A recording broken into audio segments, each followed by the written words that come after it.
Hey y'all, it's your girl Kashan Kikido. Welcome back to my channel. If you like, comment, subscribe, join us Kashi's Vibes, and turn that post notifications so that you get notified every time there's a figure post, child. Yeah, that is a mouthful.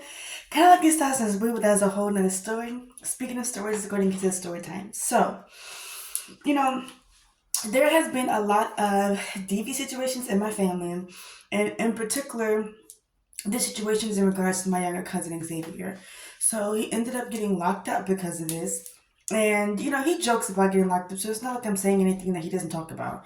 Um, so he gets locked up because of it or whatever. And I know sometimes like when you're in situations like that, how hard it can be like mentally and stuff. So I reached out to his mom, my auntie, Fanny, and I asked if I could have the address so that way I can mail stuff to him. And then, she told me, he'd reach out and like call. And I was like, okay. So I had mailed him a notebook so that way he could write, whatever it is that he was feeling. And he was called, keeping me updated on the case. He was just talking. I was letting him know, that God loved him. He laughed, but I let him know that God loved him. And this is back when I had dropped the Freaky Girl Dough Mix freestyle. And so on the call, he called me from jail, and I played him the song via the phone or whatever, and he didn't really like it. He was just like, guys, we really like that song or whatever. Anyway, so he gave me a heads up on like what was going on. So I had sent $100 to my auntie to help put money on his books, right? And then fast forward, there was a situation where his younger brother, my cousin Samaje, now this is after I had, expressed how he put me in the headlock and choked, and both of them were laughing about it and thought it was very, very funny that I had just gone through a DV situation. He was driving really crazy and wild, and I guess there was like water on the ground. He kind of like skid and hit a light pole and literally knocked the light pole down. For them to have to figure out, how they're gonna like replace this light pole, etc. And my aunt was sitting on the couch crying, talking about how her insurance was gonna go up. So I just felt so bad, like hearing this. So I was just like, dang, like I was saving up to get my own place because I had already, experienced me having a disability and etc. So I'm not going into what I was trying, like money that I had prior to the situation. I'm not going into that money to try to help make life a little bit easier for her. Now I wasn't able to give much, but it was $100, so I gave her $100, right? And she waited, I didn't hear anything instantly. Maybe like a week or so later, then my younger cousin reaches out and says thank you or whatever. And I was like, okay. And around that time is, I was trying to figure things out as far as like my place. And I remember, as a side note, my cousin Tanya, I had like showed her photos or whatever of like like where I was going because I was pretty excited and to get my own place. It was my first apartment. I've lived in a studio before, but it was my first apartment, like a one bedroom apartment on my own. So I was like really excited, and she's looking at the photos and everything like that, and she was just like, "Dang, like you surprised us all. You surprised us all." And I'm thinking, so y'all, what we gotta do is just sit up talking about the fact that like I wasn't able to do stuff. I was in the hospital fighting for my life, and y'all waited until the very last minute to come be there. And I don't know, just it was just like, what is that? What is that? Like, what is that?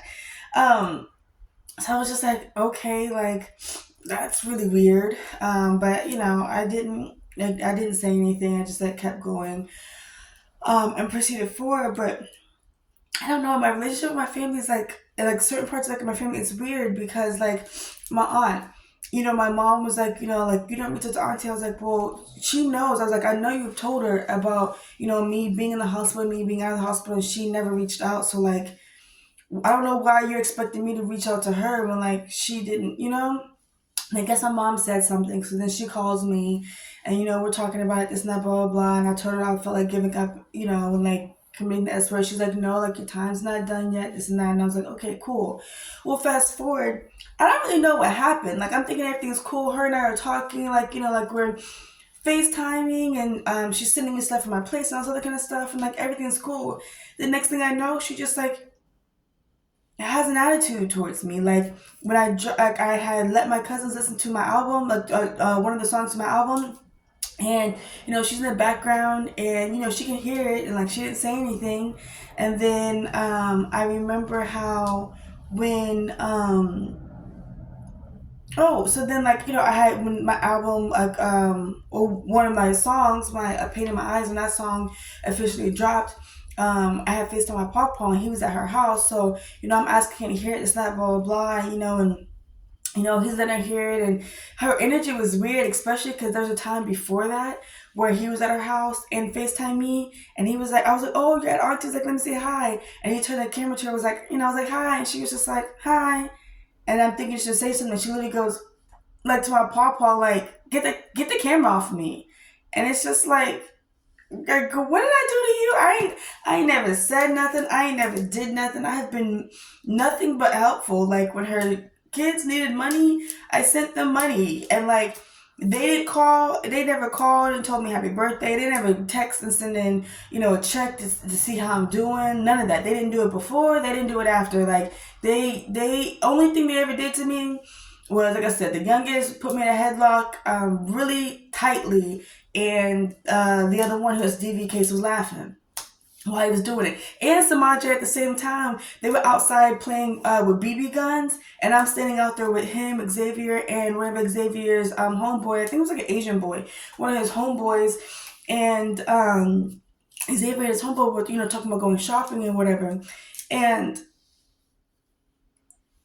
Samaje has his BB gun, and he starts like shooting like the pellets at me, and like literally shooting the pellets like at my vagina. And I'm just like, bro, like, what's wrong? One BB gun's hurt, and I'm just like, what's wrong with you? So then, Kalyu, who's kind of the only one I don't have an issue with, we don't talk like that. Like he don't text to check in and none of that. But he's kind of like the only one that ain't done nothing to me. So he gets the BB gun or whatever, and Maje eventually gets into the car, so then he turns he shoots back at him, and then and Xavier's doing the same thing, shooting me with the BB gun. I was getting like the BB gun shots from both of them. So then he, turns and does it to Maje, and then turns and, does it like this in the car to Xavier. There's just like, what is wrong with y'all? And then I even went as far as there were other boys in the neighborhood who would come and like low key taunt Maje, right? They would take his toys and all this other kind of stuff, this and that, blah, blah, blah. And they were playing with these BB guns, but one of the BB guns looked real. And I told them, I was like, look, y'all, especially as young black men in Texas, y'all can't be out here jerking around playing with BB guns that look real.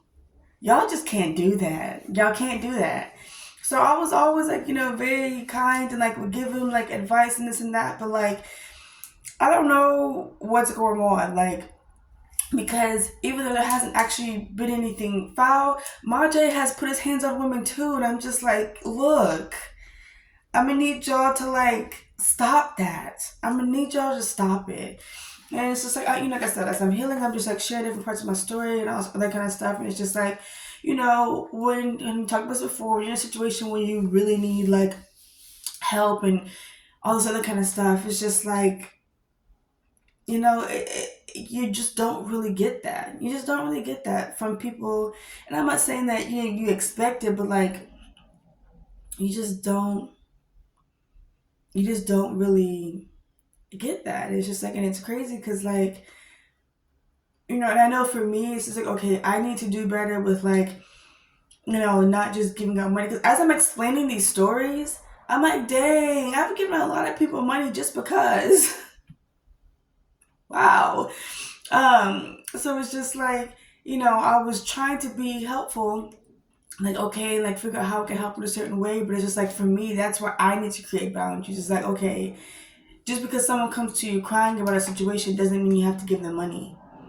And if you have made this a trend where people know they can come crying to you for money, guess what? People are going to constantly keep crying to you for money because they know you're going to give it. And it's just like, just know, because I'm not saying not help your people, but help people who if you were in a situation and needed it, they'd help you back. That's how you help. And it's just like, and other ways, send a prayer.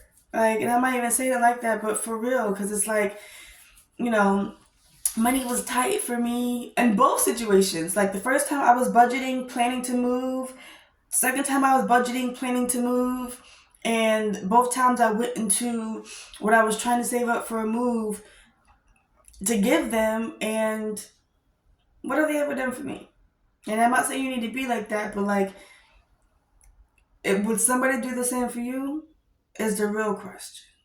You know? So that's just that. And, this may ruffle some feathers, blah, blah, blah, blah, blah. But it is my truth. I did help. And yes, granted, she turned around and she did, I guess, technically pay it forward by getting me things or whatever for my place. She did. But I do think that, like, it's messed up that, like, she don't send a text for happy birthday, nothing. Like, even like for the holidays where she had reached out to help my papa do something for me. I had sent her email like, hey, he's not answering his phone, like I can't get in contact with him.